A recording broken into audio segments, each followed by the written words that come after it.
We begin tonight with the latest in the case of a Michigan woman missing in the Bahamas and the arrest of her husband, Brian Hooker. His attorney says he's still in custody as police are deciding whether or not to charge him. And we're learning more about Brian and Lynette Hooker's history from family members. 13 on your side's Nick Nelson spoke with Brian Hooker's stepmother this evening. Nick, what did she tell you? Donna Hooker says her stepson Brian was a quiet person, but she never had any indication that he was ever violent. I can't comprehend it because of knowing him like I do, you know.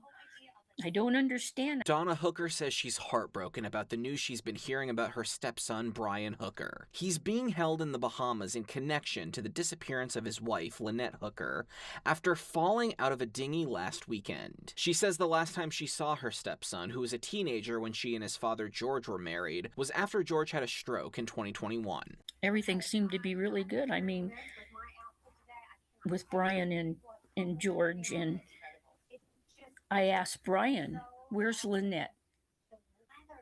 And he said, well, we're not getting along. We're separated.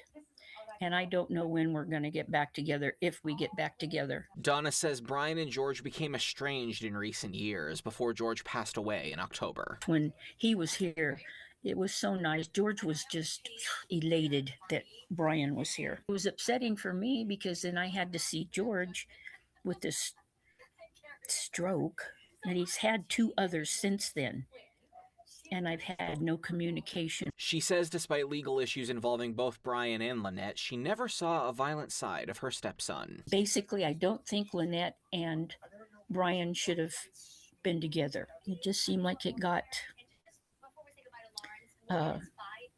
bad. Ultimately, Donna still has more questions than answers about what happened on that boat and hopes the truth comes out. Lynette should never be in that water, and I feel for her daughter, and I can't even imagine it.